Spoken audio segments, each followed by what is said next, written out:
Alors que la guerre en Ukraine approche de la fin de sa 4e année, nous avons vu la stratégie de l'Ukraine évoluer.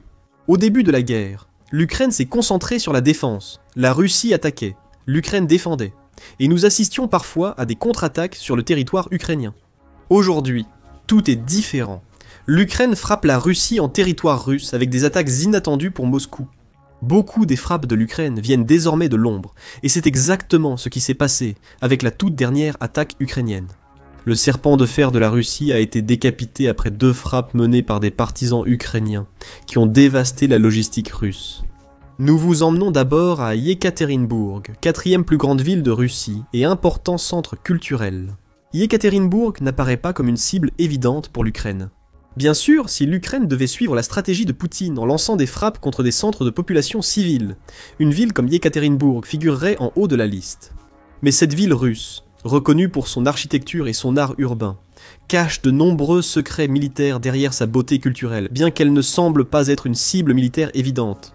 Yekaterinbourg abrite le quartier général du district militaire central des forces armées russes, ce qui signifie qu'il y a beaucoup de brutalité cachée derrière la beauté. Plus important, comme toutes les grandes villes russes, Yekaterinbourg a un vaste réseau ferroviaire utilisé par les forces de Poutine pour déplacer troupes et matériel à travers la Russie et vers l'Ukraine. Ce sont les voies ferrées que l'Ukraine a visées lors de sa frappe la plus récente. Le 17 septembre, le Kiev Post a indiqué que le mouvement de guérilla Artesh a revendiqué le sabotage d'un nœud ferroviaire près d'Yekaterinbourg. Le sabotage a été annoncé sur la chaîne Telegram du groupe, avec un avertissement sévère. Toute la logistique militaire russe est menacée. Artesh a expliqué sur Telegram comment il a mené l'attaque. Des photos de l'épave en feu montrent qu'Artesh a paralysé un nœud ferroviaire près d'Yekaterinbourg, menaçant la logistique militaire russe. Notre agent a mené un sabotage sur la voie ferrée près d'Yekaterinbourg, endommageant le matériel de relais. Cela a perturbé le trafic ferroviaire dans toutes les directions stratégiques. Le Kiev indépendant a réagi à ce rapport, notant que un agent du groupe partisan Artesh, fondé en Ukraine, a pénétré en Russie, à environ 1600 km de la frontière ukrainienne. Ils ont incendié une armoire de relais pour perturber le trafic ferroviaire vers et depuis Yekaterinbourg. Cette armoire de relais faisait partie des nombreuses installées le long des 7150 km de la ligne ferroviaire de Sverdlovsk en Russie. Cette jonction approvisionnait le front, les usines et entrepôts du nord et de l'est en munitions, blindés, carburant et personnel. Artek a annoncé sur Telegram, les trains militaires sont désormais arrêtés, causant des dégâts à l'arrière de l'armée, ce qui est le but de ces attaques.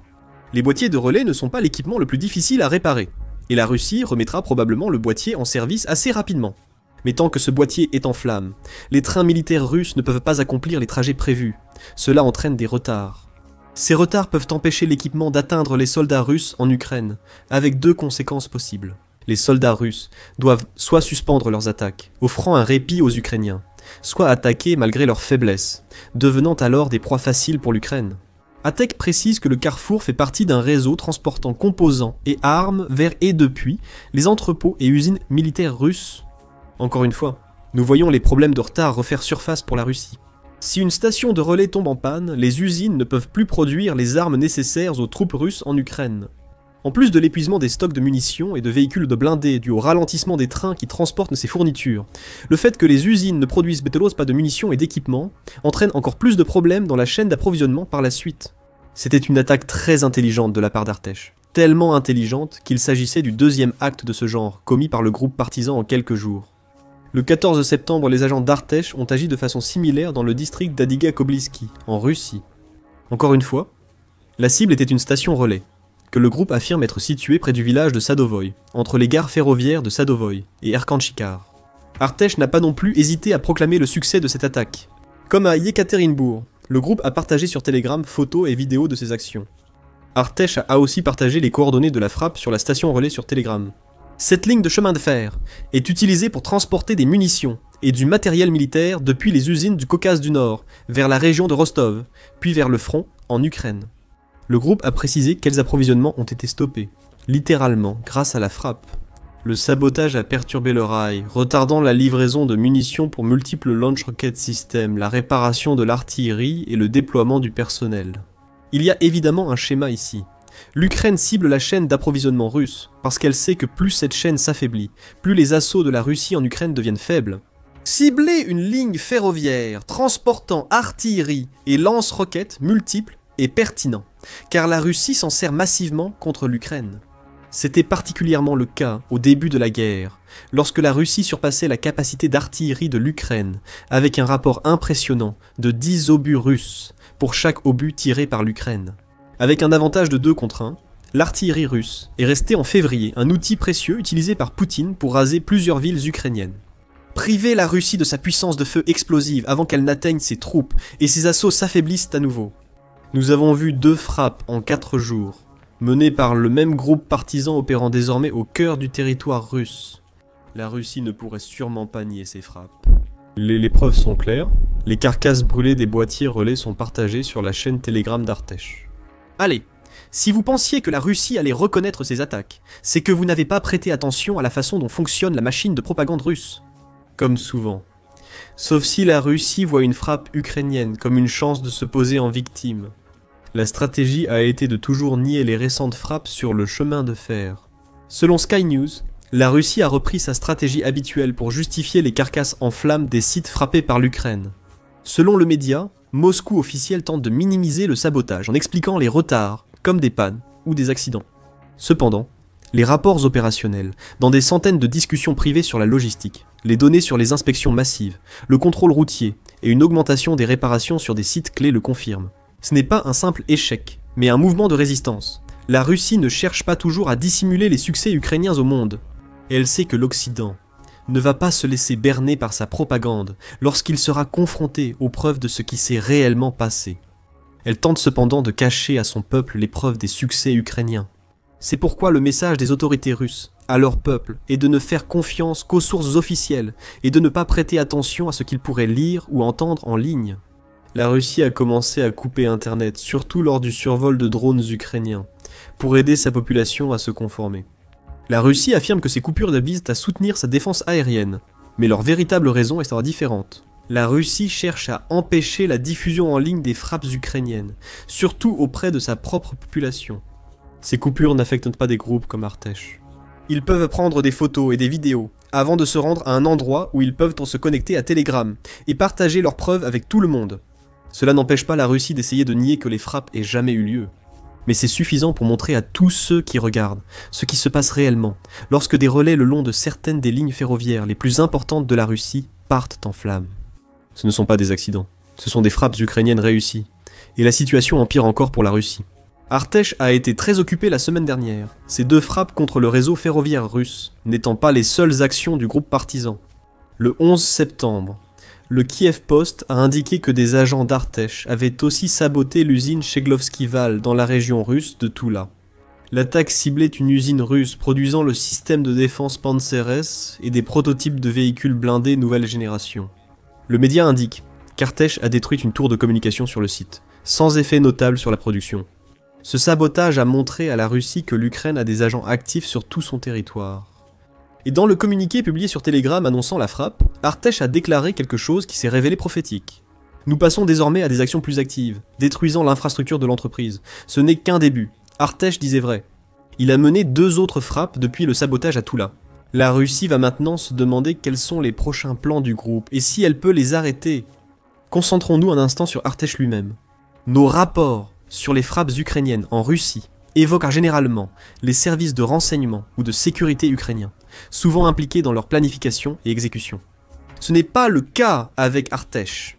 Le groupe ne fait pas officiellement partie de l'armée ukrainienne, car il s'agit d'un groupe partisan qui agit de manière indépendante, même s'il poursuit le même objectif final que l'armée officielle de l'Ukraine. C'est le principe des groupes partisans. Il se situe entre forces paramilitaires et groupes civils vigilants, ce qui avantage l'Ukraine, mais nuit fortement à la Russie. Comment arrêter les membres d'un groupe sans lien officiel avec l'armée?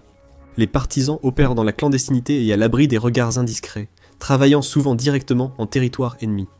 De nombreux groupes de partisans ukrainiens opèrent en Russie et dans les territoires occupés de l'Ukraine. The Insider affirme que ces types de groupes non officiels peuvent agir indépendamment de l'armée ukrainienne, mais qu'ils reçoivent probablement des renseignements et des ressources pour les aider à mener leurs opérations de sabotage. Kiev admet ouvertement qu'un vaste réseau d'agents de sécurité ukrainiens opère en Crimée et dans d'autres régions occupées de l'Ukraine, selon le média. Il est peu probable que les guérilleros ayant servi d'éclaireurs pour la frappe ukrainienne contre le quartier général de la flotte russe en Crimée s'y soient préparés eux-mêmes, sans l'aide ou l'implication directe de professionnels. Les partisans ukrainiens sont précieux dans une guerre où l'armée utilise toute l'aide possible. Et Artesh, en particulier, s'est avéré être l'un des outils les plus utiles parmi ceux-ci. The Week a dressé en 2024 un portrait du groupe, affirmant que le secret d'Artesh est clé dans son succès. Dans leurs rares interviews, Artesh a donné un aperçu intéressant de leur activité. Par exemple, les récentes frappes sur des stations relais russes n'ont peut-être pas été menées par les membres ukrainiens d'Artesh. Le groupe propose un cours en ligne montrant aux inscrits comment détruire du matériel russe. Le groupe indique que 4000 soldats russes ont suivi ce cours, suggérant qu'Artesh aurait une armée réduite de saboteurs actifs en Russie et en Ukraine. Le service de sécurité d'État russe, le service fédéral de sécurité, est à la recherche des membres d'Artesh. The Week rapporte qu'un article du Times a révélé que les Russes ont retourné des villages entiers à la recherche de partisans. Les détentions massives et la violence arbitraire contre toute personne jugée suspecte par ces agents russes deviennent la norme. Cela montre qu'Artesh et les partisans risquent leur vie pour rendre la guerre en Ukraine gagnable pour leurs compatriotes. Malgré les risques, les partisans ukrainiens poursuivront leur campagne et la Russie en paiera le prix. Cela nous ramène aux récentes attaques d'Artesh contre les jonctions ferroviaires et à leurs implications pour la guerre en Ukraine. Commençons par la cible, le réseau ferroviaire russe. Cependant, il faut nuancer cela en reconnaissant qu'Artesh n'a détruit qu'une paire de boîtiers de relais. Les partisans ont ciblé le réseau ferroviaire russe, essentiel pour la Russie, pas seulement pour la guerre en Ukraine. La Russie dépend du rail bien plus que toute autre nation industrialisée pour le transport de personnes et de marchandises sur son vaste territoire. Le Centre national d'analyse, qui est une organisation à but non lucratif spécialisée dans la recherche et l'analyse, a clairement souligné ce point dans un rapport écrit par la chercheuse principale Emily Ferris. Les forces terrestres russes dépendent fortement du réseau ferroviaire pour déplacer troupes et matériel à travers le pays, pour les exercices d'entraînement en temps de paix, et pour mobiliser et soutenir les troupes sur les théâtres de guerre, a déclaré Ferris. Elle souligne également que le réseau ferroviaire russe s'étend sur plus de 85 000 km, soit environ 53 000 miles, et qu'il couvre toutes les régions du pays, de la ville portuaire de Vladivostok, à l'extrême est, jusqu'à l'enclave isolée de Kaliningrad. La Russie a besoin de ces voies ferrées, car l'immensité du pays et sa géographie particulière rendent le transport de marchandises sur de longues distances par route ou par mer plus difficile que pour d'autres nations. La Russie s'étend sur 11 fuseaux horaires, et beaucoup de ses ports gèlent pendant l'hiver. Les chemins de fer sont essentiels. Sans eux, la logistique russe, civile ou militaire, s'effondre. En décembre 2024, Kaspar Soukand fait un point similaire pour le Centre international pour la défense et la sécurité. Il surnomme le réseau ferroviaire russe le Léviathan de fer, soulignant à la fois son immensité et sa létalité envers les ennemis de la Russie.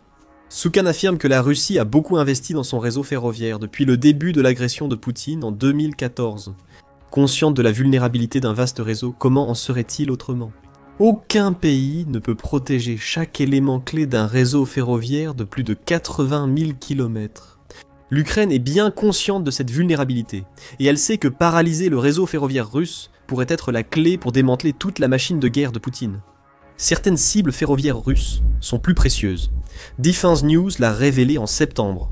Un rapport de l'Institut Hudson aux États-Unis a identifié 8 cibles importantes en Russie, dont plusieurs ferroviaires. Leur atteinte pourrait paralyser la machine de guerre russe.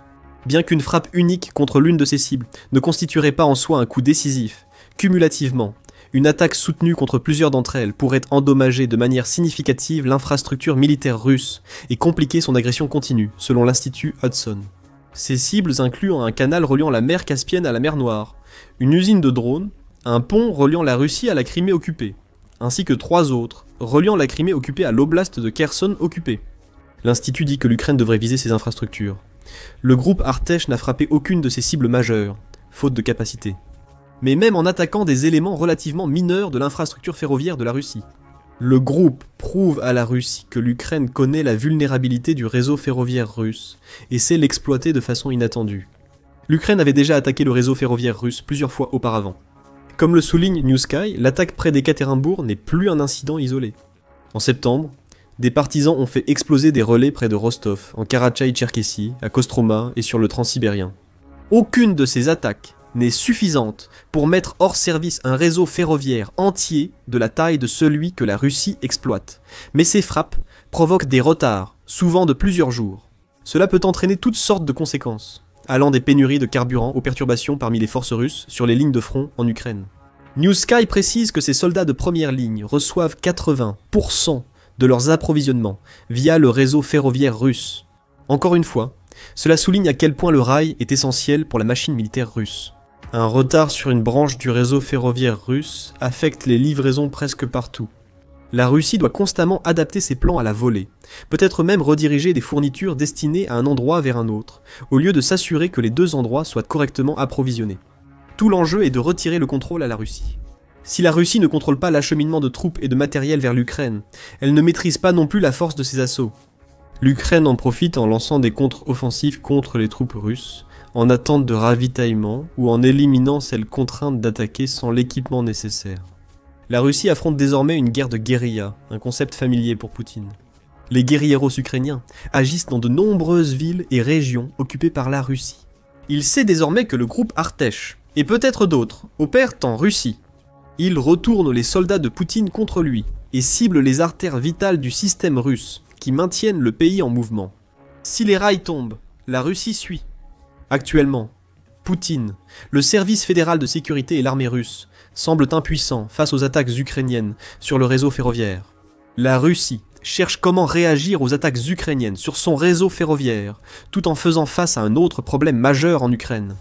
Poutine n'a pas réussi à capturer une ville qu'il avait pourtant désignée comme objectif clé de son offensive estivale. L'Ukraine écrase la Russie à Pokrovsk, les troupes de Poutine fuyant paniquées. Découvrez-en plus dans notre vidéo et n'oubliez pas de vous abonner à The Military Show pour plus de reportages sur la campagne de l'Ukraine contre le réseau ferroviaire russe. Et merci comme toujours de nous regarder.